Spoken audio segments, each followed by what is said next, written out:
Huperetes, pendayung Kristus. Klik. Kita akan membaca dua ayat secara bersama-sama, diambil dari 1 Korintus pasal yang keempat, ayat yang pertama dan ayat yang kedua. 2, 3. Demikianlah hendaknya orang memandang kami sebagai hamba-hamba Kristus yang kepadanya dipercayakan rahasia Allah, yang akhirnya dituntut dari pelayan-pelayan yang demikian ialah bahwa mereka ternyata dapat dipercaya. Haleluya.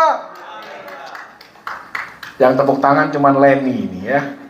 Harusnya kita semua ya dipilih oleh Tuhan sebagai huperetes, para pendayung kapal perang Kristus. Haleluya. Klik. Di dalam perjanjian baru kita seringkali disebut sebagai budak, hamba, ya tentu bukan budak dosa, tetapi budak daripada Kristus. Dan ini sesuatu hal yang mulia, sesuatu hal yang positif. Kita adalah hamba Tuhan, sekalipun kita punya juga status-status yang lain. Ya, selain hamba, tentunya kita juga anak, kita adalah mempelai, dan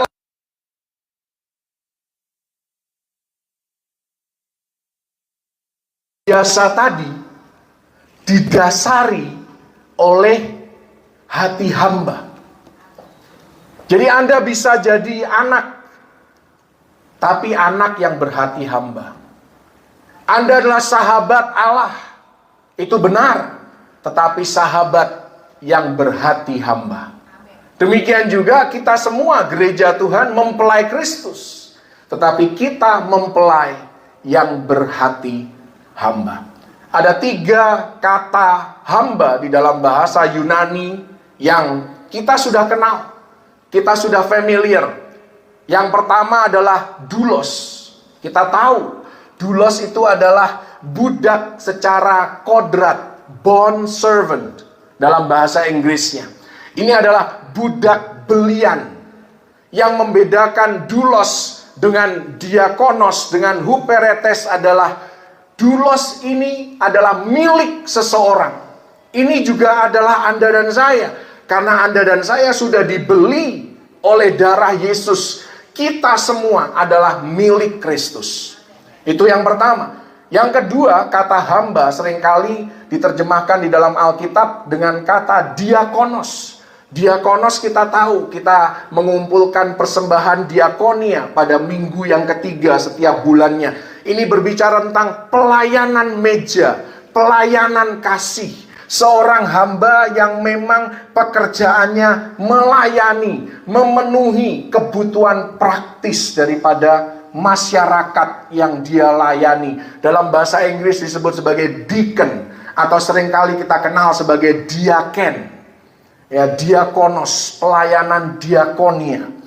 Nah, hari ini saya akan membahas kata yang ketiga dari hamba, yaitu huperetes. Huperetes ini adalah hamba dalam kaitannya dengan kepemimpinan. Ini seorang pemimpin yang berhati hamba. Servant leader. Kalau Anda membaca uraian atau penjelasan Yesus ketika Yesus memakai kata doulos maupun huperetes, ketika firman Tuhan memakai kata diakonos, doulos maupun huperetes, itu selalu di dalam konteks kepemimpinan.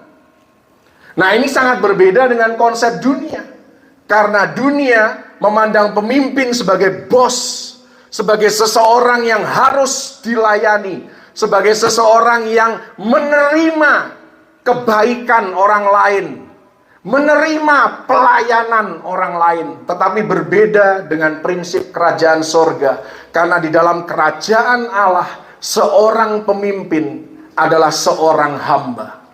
Seorang pemimpin adalah seseorang yang bersedia untuk melayani orang-orang yang dipimpinnya.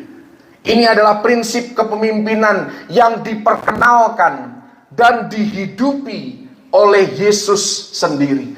Jadi besar atau tidaknya Anda sebagai seorang pemimpin tidak diukur dengan berapa banyak orang yang melayani Anda, tetapi berapa banyak orang yang Anda layani. Jadi kalau Anda tidak melayani siapa-siapa, di mata Tuhan, Anda bukan pemimpin. Tapi kalau Anda melayani banyak orang, sekalipun di mata dunia Anda adalah seorang hamba, seorang budak, seorang kromet katanya, krocomumet. Tapi di mata Tuhan, kalau Anda melayani, Anda seorang pemimpin. Tinggal Anda mau pilih yang mana? Penilaiannya Tuhan atau penilaiannya manusia yang Anda lebih hargai. Haleluya. Sekali lagi, ini prinsip sangat didengar, sangat mudah dicerna, sulit untuk dipraktekkan di dalam kehidupan kita. Karena semua orang hari ini kepengen jadi bos. Semua orang kepengen dilayani. Semua orang kepengen dipedulikan lebih, diberikan perhatian lebih. Tetapi Yesus mengajarkan orang-orang percaya harus menjadi berbeda dengan orang dunia. Dia adalah pemimpin yang berhati hamba, servant leader, yaitu pemimpin yang mengutamakan kesejahteraan dan kebutuhan orang lain di atas keuntungan dan ambisi pribadi. Saya mau memberikan satu disclaimer terlebih dahulu sebelum disalah mengerti tentang servant leader. Bukan berarti seorang servant leader tidak boleh punya ambisi. Bukan berarti kita tidak boleh punya cita-cita untuk diri kita sendiri. Kita punya aspirasi, kita punya mimpi yang besar untuk diri kita sendiri. Tidak ada salahnya. Tetapi sebagai seorang servant leader, di dalam proses menggapai mimpi yang besar, cita-cita yang mulia, kita tetap menerapkan prinsip-prinsip kebenaran. Kita tetap melakukannya dengan cara yang dikehendaki oleh Tuhan. Itulah servant leader. Jadi bukan berarti terus kita melulu harus melayani orang lain, mempedulikan orang lain tanpa pernah memperhatikan diri sendiri. Bukan seperti itu. Mana bisa kita melayani orang lain kalau kita tidak pernah menjaga kesehatan diri kita sendiri. Ada waktunya untuk me time. Ada waktunya kita membangun diri sendiri. Tapi tujuannya bukan untuk keegoisan kita, melainkan supaya kita bisa menjadi berkat lebih lagi. Kita bisa memperluas jangkauan pengaruh kita di tengah masyarakat, di tengah komunitas di mana Tuhan menempatkan kita. Amin. Kita harus menjaga kehidupan rohani kita, keluarga kita, kehidupan sosial kita satu sama lain. Dan kalau Anda memperhatikan di dalam perjamuan Paskah terakhir, malam terakhir, Yesus mengadakan perjamuan Paskah bersama para muridnya.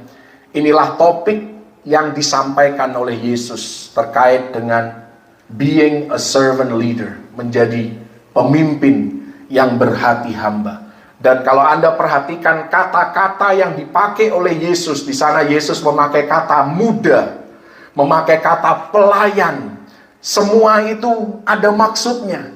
Karena Yesus sedang memberikan gambaran apa yang dia maksudkan tentang figur seorang pemimpin. Karena pada masa itu, bahkan sekarang pun masih ada di komunitas tertentu, dalam organisasi tertentu, kalau Anda muda, itu Anda dipandang remeh, Anda dipandang rendah.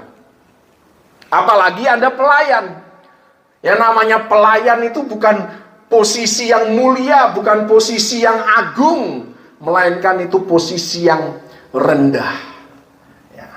Dan tugas pelayan, seringkali tugas yang muda harus lebih banyak melayani.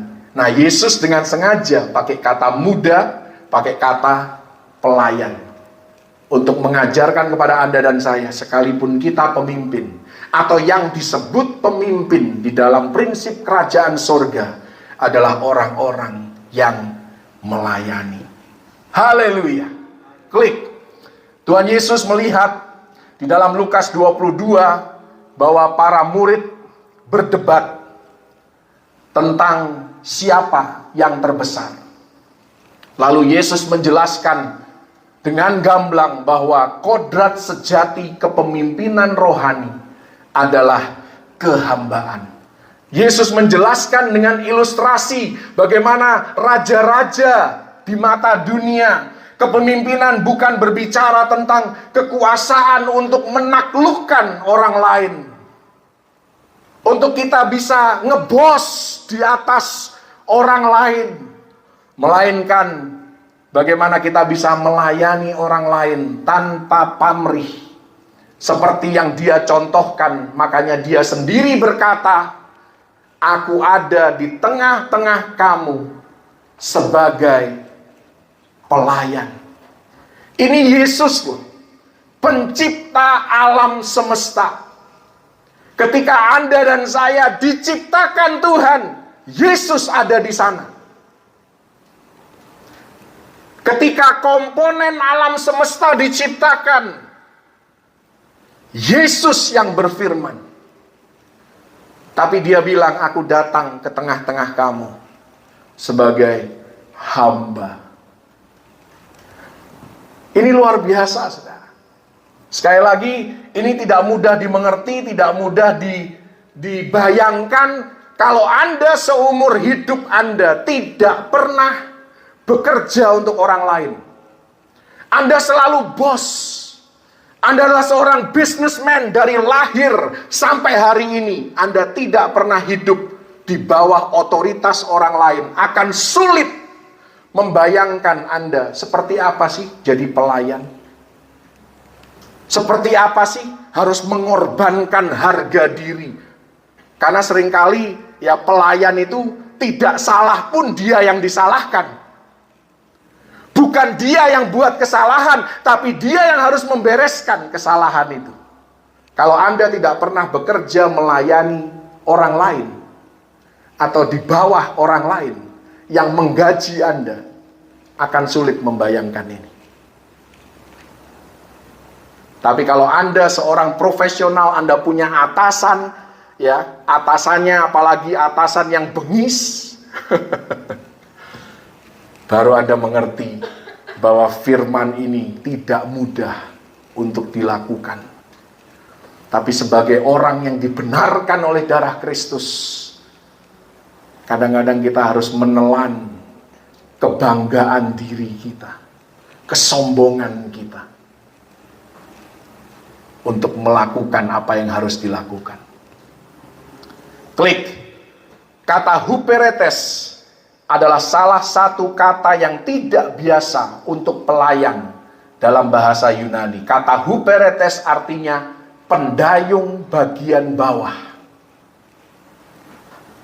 Kata ini awalnya mengacu pada para pendayung di dalam kapal trireme. Trireme itu artinya tri itu 3, reme itu artinya dayung.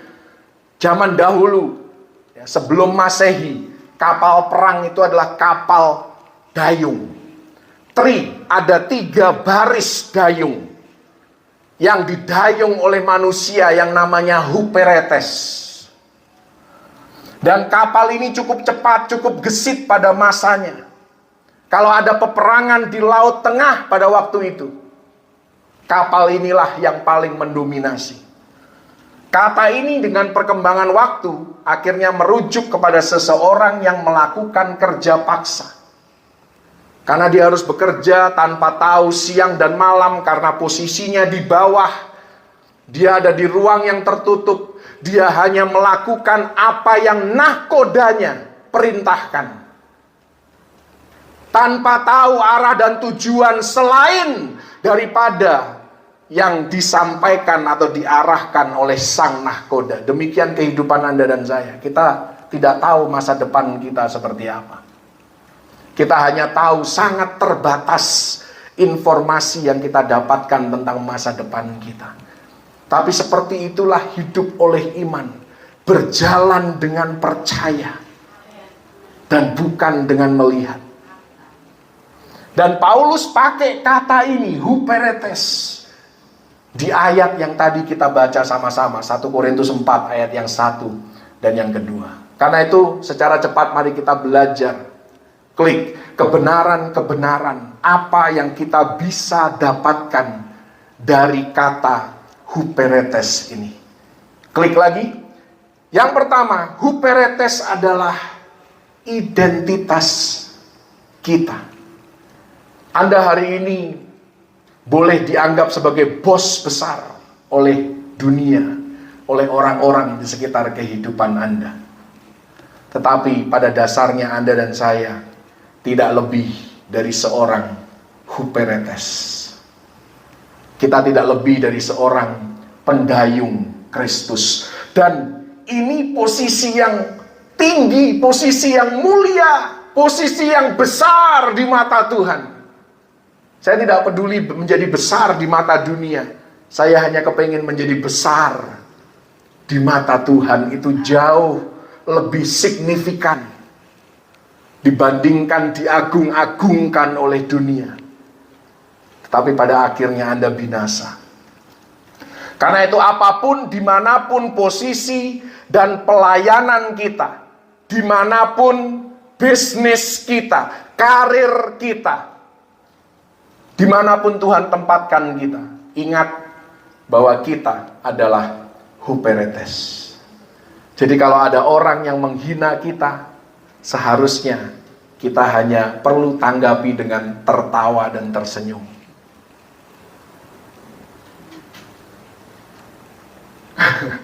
Haleluya. Telan saja itu yang namanya kesombongan. Dan kalau semua anggota di dalam suatu organisasi bergerak sebagai huperetes, saya percaya tidak akan ada organisasi yang mogok atau macet. Karena semuanya berfungsi dan semuanya rendah hati. Bayangkan kalau semua orang dalam satu organisasi semuanya rendah hati. Semuanya pelaku firman Tuhan. Semuanya pelaksana. Kepengen aktif, kepengen terlibat. Wow, pasti organisasi itu organisasi yang dahsyat. Jadi ingat, yang pertama, huperetes adalah identitas kita. Klik. Yang kedua, huperetes itu dapat dipercaya. Kalau Anda merasa diri Anda, oke, aku adalah huperetes, aku bisa terima itu, tapi Anda tidak bisa dipercaya, Anda bukan huperetes yang sejati. Karena seorang huperetes dikatakan dalam firman Tuhan sebagai orang yang dipercayakan dengan rahasia Allah, yang akhirnya dari pelayan-pelayan yang demikian, yang dituntut dari pelayan-pelayan yang demikian adalah dapat dipercaya. Coba tanya dulu dalam diri Anda sendiri, apakah yang bisa dipercaya? Dan itu dahsyat, itu luar biasa. Tapi ada hal yang lebih dahsyat daripada Anda percaya kepada Tuhan. Kalau Anda dipercaya oleh Tuhan. Itu dahsyat, saudara. Banyak orang percaya kepada Tuhan. Tapi berapa banyak yang bisa dipercaya oleh Tuhan? Saya berdoa Anda semua di sini minimal, dan yang mendengarkan online adalah orang-orang yang dipercaya oleh Tuhan. Bagaimana kita menyikapi kepercayaan yang Tuhan sudah berikan kepada kita, baik dalam hal keluarga, karena keluarga kita adalah kepercayaan Tuhan buat kita. Bagaimana kita merawat istri kita. Kalau Anda seorang istri, bagaimana Anda menjadi penolong yang sepadan bagi suami Anda. Bagaimana Anda sebagai orang tua dikaruniai anak-anak, bagaimana Anda membimbing mereka, mengarahkan hidup mereka, mempengaruhi hidup mereka. Gereja lokal adalah kepercayaan yang Tuhan berikan kepada kita sebagai jemaat yang Tuhan taruh di sini. Apakah kita sudah menjaga kepercayaan yang Tuhan berikan kepada kita dengan merawatnya dengan baik? Memperhatikan juga, selain kita memperhatikan rumah tangga kita, kita juga memperhatikan rumah rohani kita. Bagaimana dengan perusahaan, pekerjaan, karir yang Tuhan percayakan kepada kita? Apakah kita sudah melakukan yang terbaik? Kita sudah bekerja dengan segenap hati kita, memberikan apa yang bisa kita berikan secara optimal, secara maksimal. Bagaimana dengan sumber daya yang Tuhan percayakan kepada kita? Baik itu kesehatan kita. Apakah kita memperhatikan kesehatan kita? Apakah kita memperhatikan keuangan kita? Mengelolanya dengan baik? Bagaimana dengan talenta dan karunia yang Tuhan percayakan dalam hidup kita?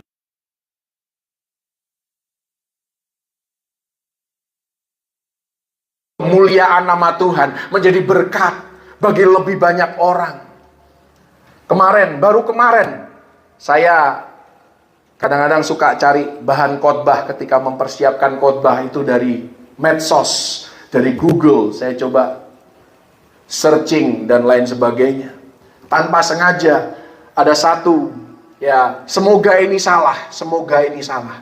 Saya tidak akan menyebutkan nama gerejanya, tapi ini gereja yang sangat besar di Jakarta. Kalau saya sebut nama gereja ini, Anda pasti tahu gerejanya. Gereja besar.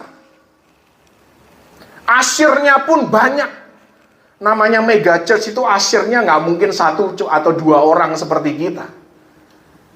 Mungkin puluhan asyirnya. Mungkin pintu masuknya pun banyak. Ini kesaksian seorang sopir Grab atau Gojek. Karena dia harus mengantar nasi kotak.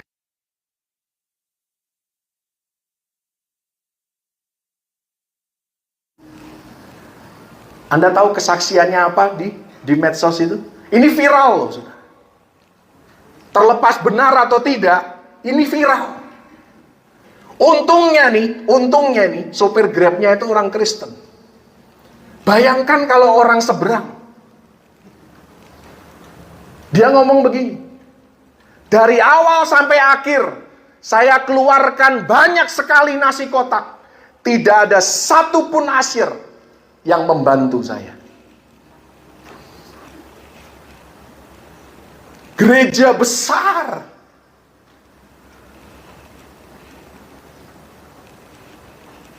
Apakah kemudian kalau Anda melayani di gereja, otomatis Anda seorang huperetes? Mohon maaf, huperetes bukan sekedar kata yang indah untuk diucapkan maupun didengar. Tetapi ini kata yang sangat mendalam dan benar-benar mengikis kedagingan Anda kalau Anda melakukannya. Sesederhana menolong seorang sopir Grab mengangkat nasi kotak. Toh nasi kotak ini untuk keperluan gereja mereka. Salah satu netizen, tahu sendiri netizen Indonesia, komentarnya itu sangat kreatif. Dia bilang begini, Bapak salah sih bawanya kotak makanan. Kalau bawanya kotak perpuluhan, pasti dibantu cepet-cepet katanya. Kalau bawanya kotak persembahan, pasti rebutan yang kepengen bantu. Sedih gak Anda sebagai orang Kristen mendengar kesaksian itu? Ini makanya saya bilang, untungnya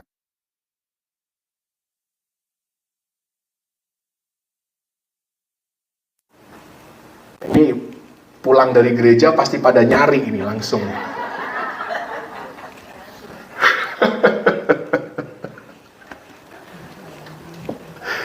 Nggak usah dicari. Gereja kita pun banyak kelemahan.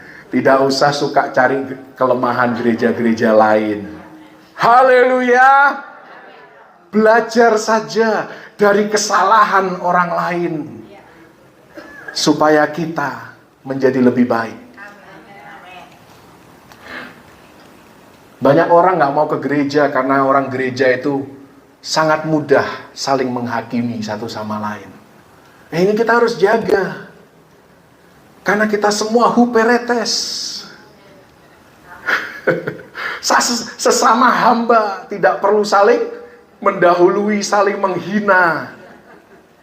If you want to go far, fast, and beyond, kalau Anda kepengen pergi jauh dan cepat, bahkan melampaui kemampuan Anda seorang diri, go together.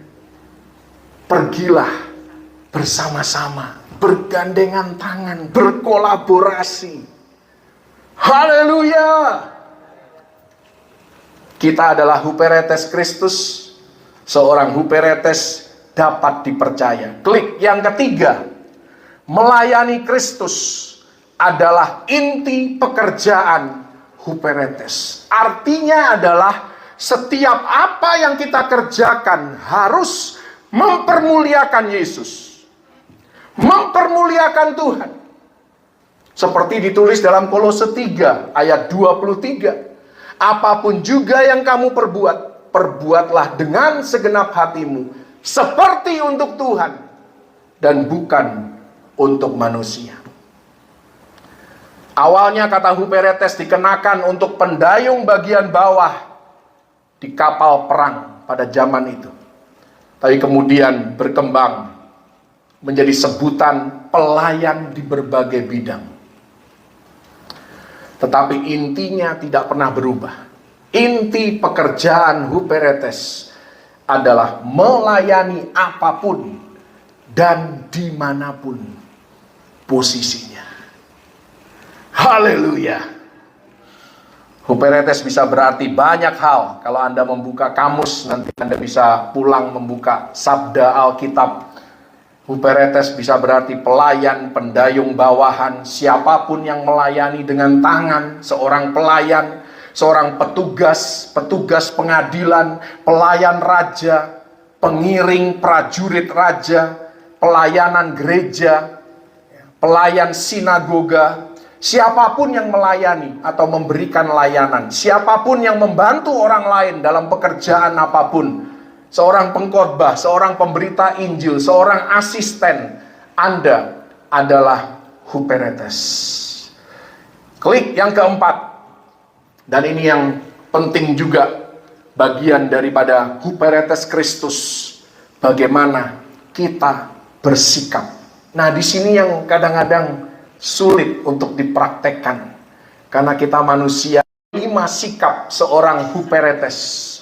Dikatakan di sini seorang mendayung dan mengikuti pemimpin tanpa maksud dan tujuannya, lakukan saja.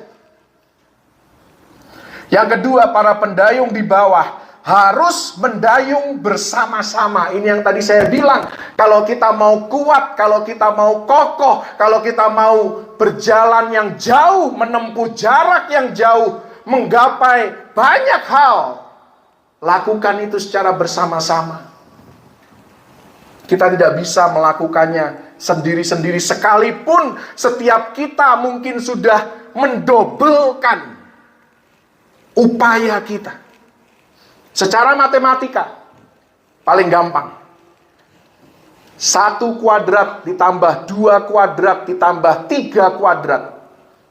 Artinya masing-masing individu, Anda dobelin nih upaya Anda. Anda bekerja lebih keras lagi. Anda berusaha lebih keras lagi. Itu masing-masing. 1 kuadrat, 2 kuadrat, 3 kuadrat. Mana lebih besar dibandingkan dengan 1 plus 2?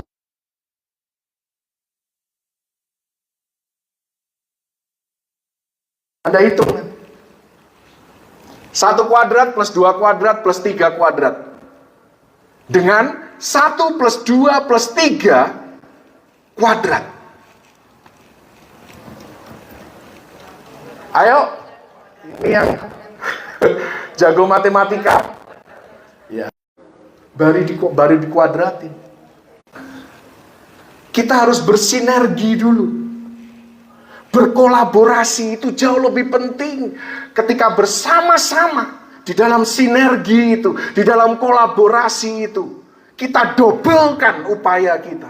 Oh, itu jauh lebih dahsyat daripada satu-satu orang mendobelkan upayanya sendiri masing-masing. Kalau nggak percaya nanti Anda hitung sendiri. Waktu jam makan siang Anda iseng, ya kan, buka kalkulator tuh di handphone Anda. 1 kuadrat plus 2 kuadrat. Haleluya. Seorang bawahan yang ketiga harus mempercayai pemimpin. Dan ini timbal balik. Harus seimbang. Anda harus bisa percaya kepada pemimpin. Anda pun harus bisa dipercaya. Kita kepengen semua orang percaya sama kita. Tapi apakah kita bisa dipercaya? Yang keempat, seorang pendayung berkomitmen seumur hidup.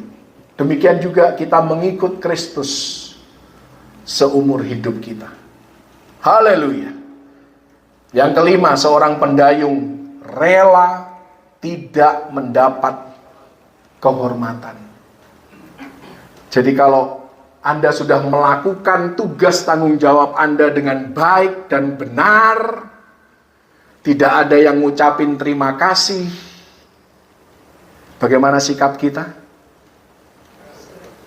Resek tuh orang. Anda bukan huperetes. Seorang huperetes, setelah Anda selesai melayani, apa yang harus Anda lakukan? Andalah yang harus berterima kasih kepada orang yang Anda layani. Dan Anda harus berkata kepada orang itu, terima kasih, aku sudah diizinkan untuk melayani kamu. Wow! Anda tidak percaya? Ada ayatnya. Anda buka nanti di rumah, Lukas 17, ayat yang ke-9. Hamba yang sudah selesai melayani, di sana dikatakan ini perumpamaannya Yesus sendiri loh. Yesus ngomong begini, adakah tuannya akan berterima kasih kepadanya? Jawabannya tidak. Kalau hamba sudah selesai melayani, tuannya tidak akan berterima kasih kepada dia. Justru Yesus ngajarin sebagai seorang pelayan, sebagai seorang huperetes, sebagai seorang doulos, Anda harus berkata, kami ini hamba-hamba yang tidak berguna. Kami hanya melakukan apa yang harus kami lakukan. Bukan saya yang ngomong, Yesus yang ngomong. Jadi kalau Anda sudah berbuat baik dan tidak dihargai oleh orang, dan Anda merasa terhina, dan Anda berhenti berbuat baik, mohon maaf, Anda bukan hamba. Kurang keras apa lagi nih firmannya, saudara? Biar makan siang Anda makin, wah, kalau orang stres kan makin lahap makannya. Dibikin stres dulu. Jadi pelampiasannya makan. Haleluya. Paling gampang memang ngomong itu hati hamba. Oh, kita harus melayani dengan hati hamba. Baru orang lupa ngomong terima kasih ya buat pelayanannya. Gue nggak mau lagi tuh melayani di situ. Jangan harap ya, gue mau berkorban lagi. Mohon maaf, saudara. Anda huperetes, kecuali Anda bukan. Kalau Anda bukan huperetes, nggak apa-apa Anda marah, silahkan. Tapi kalau Anda seorang huperetes, Anda tidak berhak untuk marah ketika diperlakukan tidak sesuai dengan harapan Anda. Haleluya. Saya nggak marahin Anda loh ya. Mungkin saya kedengaran marah, tapi saya nggak lagi marah. Saya sedang baik-baik saja.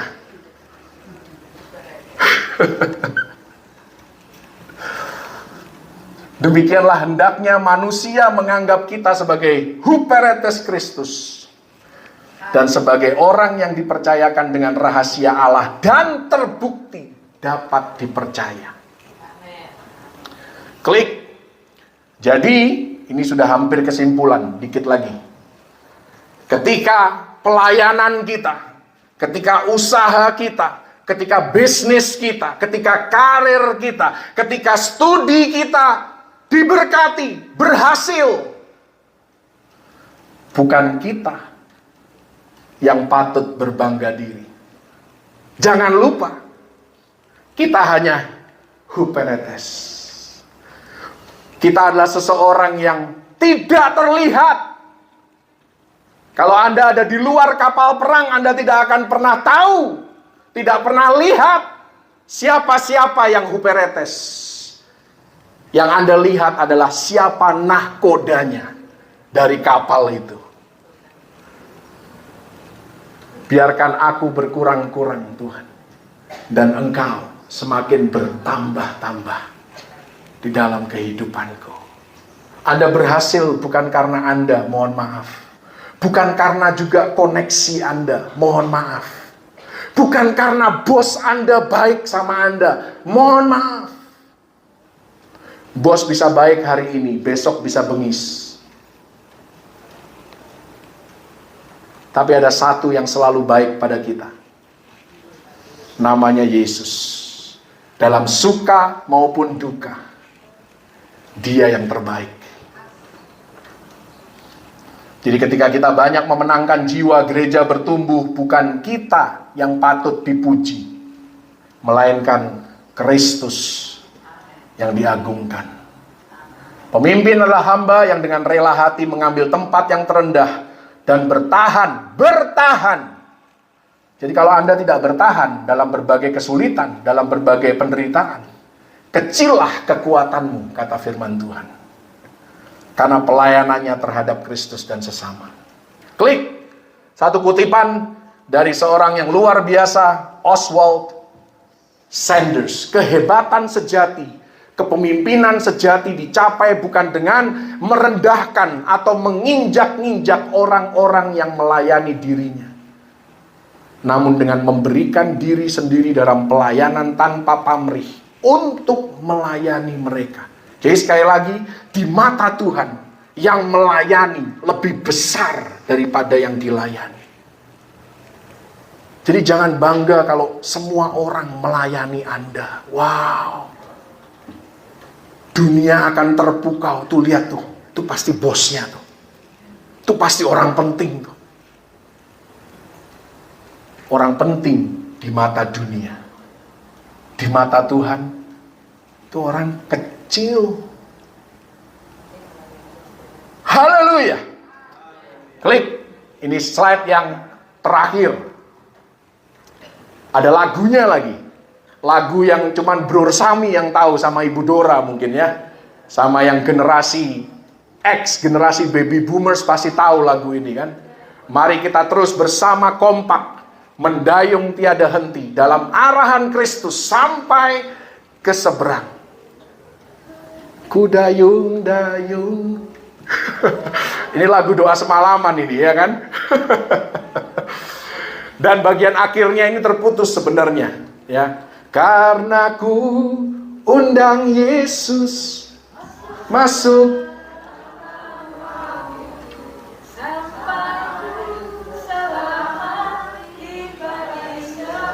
Haleluya. Tuhan Yesus memberkati.